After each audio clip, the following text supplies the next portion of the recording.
Hello everyone, HD mini garden में आप सबका स्वागत है। देखिए, मुझसे किसी ने पूछा था कि आपने छत पे खरबूजा लगा रखा है और इतने अच्छे से ग्रो हो रहा है, तो आपने क्या पहली बार खरबूजा लगाया है या पहले भी लगाया है? तो देखिए, मैंने खरबूजा पहली बार ही अपने छत पे लगाया है अपने किचन गार्डन में, और आज मैं इसी के बारे में आपसे शेयर करने वाली हूँ इस वीडियो में कि खरबूजा कैसे लगाते हैं और उसकी देखभाल के लिए कुछ ज़रूरी टिप्स जो ज़रूरी होते हैं, तभी हम अच्छे से खरबूजा ग्रो कर सकते हैं अपनी छत पर। देखिए, खरबूजा उगाने में कोई ज़्यादा दिक्कत वाली बात नहीं है। खरबूजा कोई भी ग्रो कर सकता है, कोई भी लगा सकता है अपने किचन गार्डन में आसानी से। लेकिन जो बिगनर्स हैं उनको अभी शायद पता नहीं है कि कैसे केयर करनी है, कैसे बीज लगाना है, कैसे क्या करना है। तो मैं यही आप सबके साथ शेयर करूँगी इस वीडियो में कि मैंने खरबूजे को कैसे लगाया है और इसकी केयर मैंने कैसे की है। तो देखिए, खरबूजे को लगाने से पहले हमें सीडलिंग तैयार करनी होती है। जब हमारी सीडलिंग तैयार हो जाती है, जैसे हम सीडलिंग तैयार करते हैं, ये मेरे पास कुछ सीडलिंग है। जैसे इसमें हमारे हेल्दी पौधे हैं जो, उनको हम इसमें बड़े ग्रो बैग में ट्रांसफ़र कर देते हैं, और जो हमारे अनहेल्दी पौधे जो थोड़े कमज़ोर से पौधे हैं, उनको हम नहीं लगाते ग्रो बैग्स में, तो वो अच्छे से ग्रो नहीं कर पाते, इसलिए हम उनको छोड़ देते हैं। जो हमारे हेल्दी पौधे हैं बिल्कुल, उन्हीं को हम ग्रो बैग्स में लगाते हैं। ऐसे ही मैंने खरबूजे की सीडलिंग तैयार करके उसको भी बड़े ग्रो बैग्स में ट्रांसफ़र कर दिया था। तो ये मेरे पास बड़ा ग्रो बैग है जो मैंने अपने आप घर पर ही बनाया था, तो इसी में मैंने खरबूजे को लगा रखा है। तो ऐसे आपको सीडलिंग तैयार करनी है सबसे पहले, खरबूजे को लगाने से पहले। तो उसके बाद खरबूजे को लगाने से पहले, उसके बाद हमारी जब बेलें बड़ी हो जाती हैं तो उन पे देखिए दो तरह के फ्लावर आते हैं। एक तो होता है मेल फ्लावर और दूसरा होता है फीमेल फ्लावर। अभी शाम का टाइम है, फ्लावर थोड़े, ये जो उस पे फूल बने हुए हैं ये थोड़े मुरझा गए हैं, बुझ गए, मतलब बंद हो गए हैं। तो मैं देखिए फिर भी आपको मैं दिखा देती हूँ। ये तो है हमारा, जैसे ये बना हुआ है, इसके पीछे कोई भी फल नहीं बना हुआ है, तो ये तो है हमारा मेल फ्लावर। और हमारा फीमेल फूल जो होता है हमारा, ये होता है, ये हमारा फीमेल फ्लावर है। तो ऐसे ऐसे इस पे दो तरह के फ्लावर आते हैं।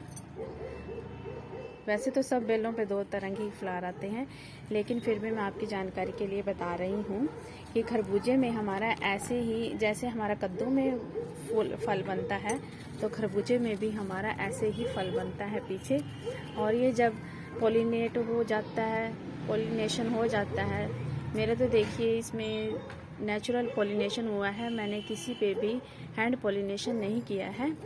तो खरबूजे भी लगे हुए हैं इस पे, तो इसमें पॉलिनेशन हो जाता है तो हमारा सक्सेस हो जाता है, फल बनना शुरू हो जाता है। अब जैसे देखिए, ये मेरा छोटा सा फल यहाँ पे भी बना हुआ है।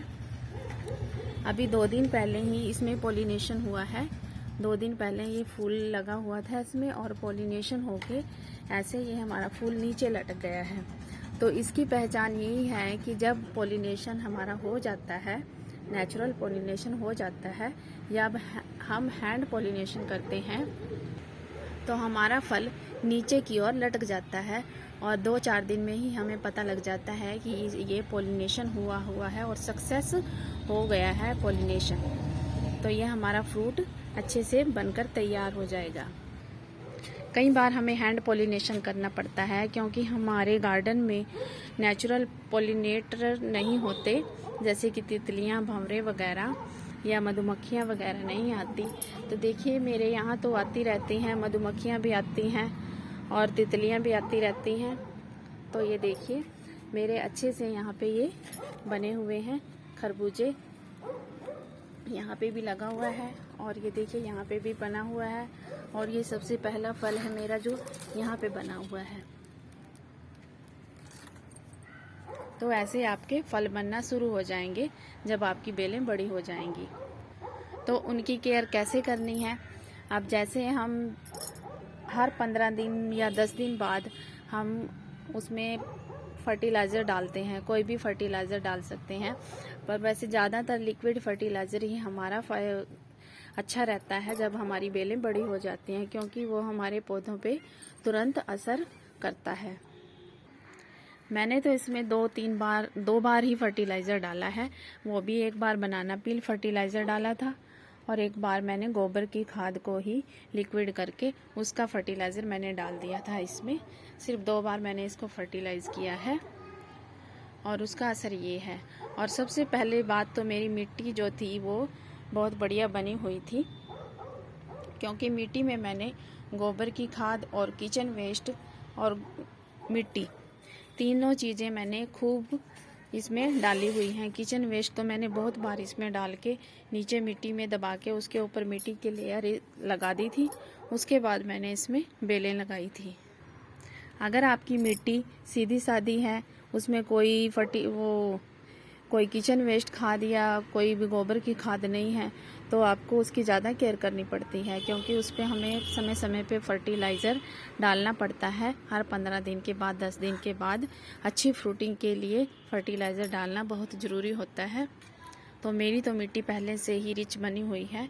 मैं ज़्यादातर अपनी गार्डनिंग में किचन वेस्ट का ही यूज़ करती हूँ और मैं अलग से कोई भी खाद, वर्मी कंपोस्ट या कोई भी ऐसी वैसी खाद मैं नहीं खरीदती। मैं सिर्फ गोबर की खाद और किचन वेस्ट का ही यूज़ करती हूँ अपने गार्डन में, और उसी से मुझे जो भी मैं थोड़ी बहुत लगाती हूँ, गार्डनिंग करती हूँ, उसी से मुझे अच्छे रिजल्ट मिल जाते हैं।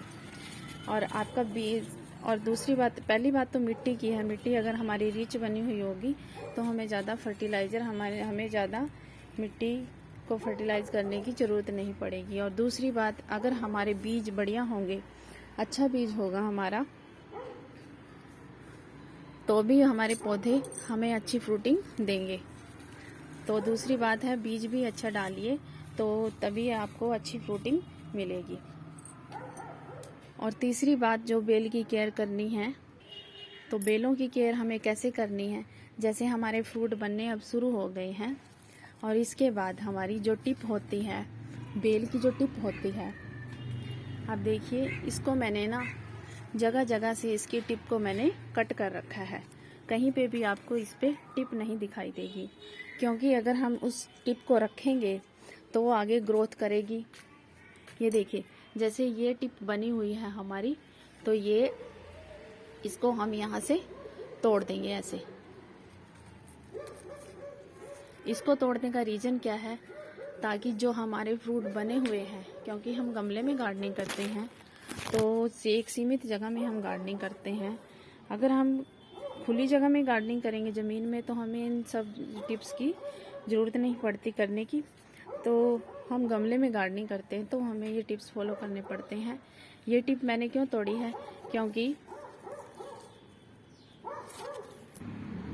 ये टिप मैंने इसलिए तोड़ी है ताकि हमारे फ्रूट अब बनने लगे हैं और वो अच्छे से पक जाएं और हमें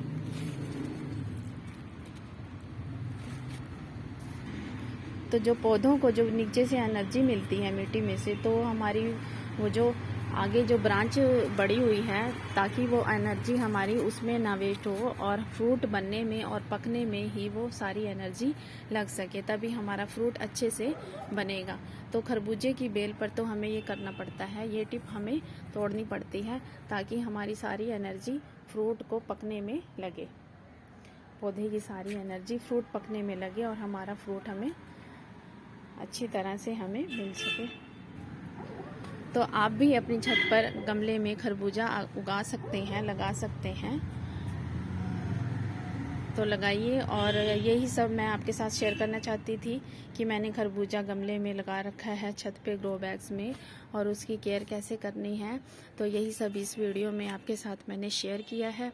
अगर वीडियो थोड़ा भी यूज़फुल लगे तो प्लीज़ चैनल को सब्सक्राइब करना और वीडियो को लाइक करना। Thanks for watching friends.